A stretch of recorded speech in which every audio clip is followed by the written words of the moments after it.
pleasure to meet y'all at last, and welcome back to more films I should have talked about years ago.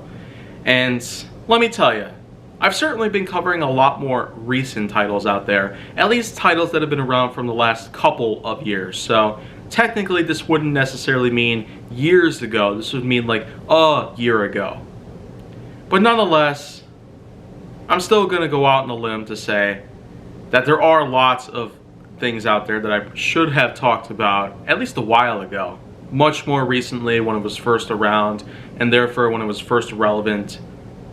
But in this case, let's go on with yet another big 2020 film out there.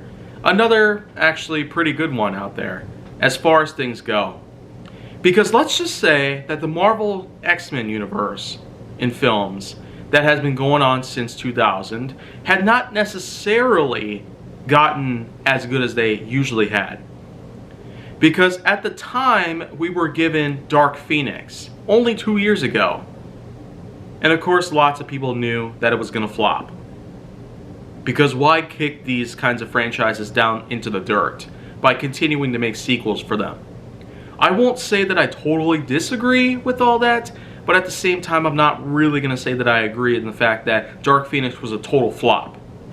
But that's going to be a subject for another day when it comes to this series. Because now's the time to basically talk about a bit of a reboot that happened last August, called The New Mutants. And this particular film, in general, actually has done quite an impressive effort to at least try to get the X-Men series back together after it pretty much fell down off a skyscraper and didn't survive for very long. So I will say that The New Mutants, being a reboot to the franchise, but also giving us a different continuity within the same exact sort of canon that we've been seeing over the past 20 plus years, is certainly quite a different retrospect that we probably weren't expecting to get. But in any case, The New Mutants do have quite a new way to show how we can see that somehow Marvel Studios and all these other people that are coming in can somehow make good X-Men movies again, like they used to. Of course, in any case, I have actually been able to see a lot of the other X-Men films, but again, I might have to talk about them some other time.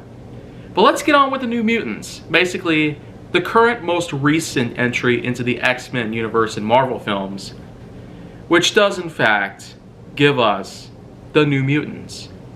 If you're relating to the comics, then this is probably one good perspective on all that, because the story itself implies that one young teenager ends up getting put inside of a bit of a facility that is in fact controlled by some sort of person behind the controls. The original intent, of course, was to keep 5 different children locked up in the same facility, as they were in fact extraordinarily gifted. It's that special type of cliche that actually is quite familiar. Glass. Yeah, that seems to be coming to mind. Because in that film, a similar concept had pretty much taken place, and almost the exact type of plotline takes place. But instead of 3 superhero-like beings being trapped in a facility under certain command, you have 5. And all 5 of them are younger. So in retrospect, it almost does try to rip off Glass by any means. But instead of the good old Bruce Willis, James McAvoy, and Samuel L. Jackson, we have ourselves a variety of different actors. Different ones. Very different by any means. But the 5 characters in and of themselves are actually from 5 different parts of the world. You got 2 from America, 1 from the UK, 1 from Russia, and 1 from Brazil, pretty much. And all 5 of them have their own unique sets of powers. You got 1 that could turn into a wolf, 1 that can utilize portal-like cross-dimensional sorts of powers, 1 that is able to unleash extreme amounts of fire, 1 that is able to fly like crazy, and then of course, well, the 5th and final one happens to have extreme powers to control dreams. As crazy as that sounds, I mean, that's just impressive by any means. But the plot goes like this, basically. They're all trapped in a facility that happens to be guarded by a ginormous force field. And this force field is preventing any of them from getting out. But after a little while, they begin to adjust to each other. We get to see a bit of an introduction from each of them, and they each tend to give us a bit of a different perspective on their lives and what their backstories are like. So that way we get to find out what their powers are like eventually, after the time pretty much comes for them to give us their sorts of dialogue that can very well connect to what they might be trying to tell us.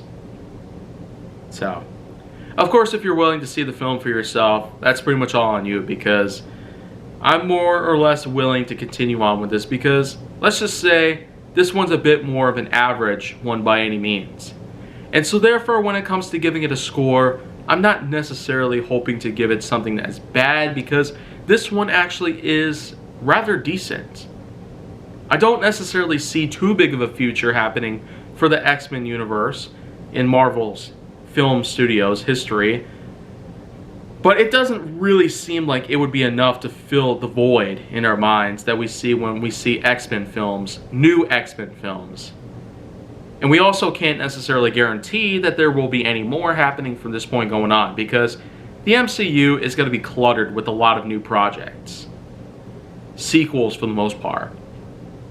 So when it comes to giving the New Mutants a score, 7.0 is what I'll end up having to get it. I saw this with several other people, and they each gave their own sorts of scores. Many of them were higher, many of them were lower. Nobody in any case had actually gone ahead to agree with my perspective on the whole thing itself. But you know what though? For August 2020, one of the only big attempts that the Marcus theaters in my area had attempted to open back up, because of everything that had been happening in the past couple of years, I feel like that it's safe to say that the theater industry is not really going to have anything at all like what it used to.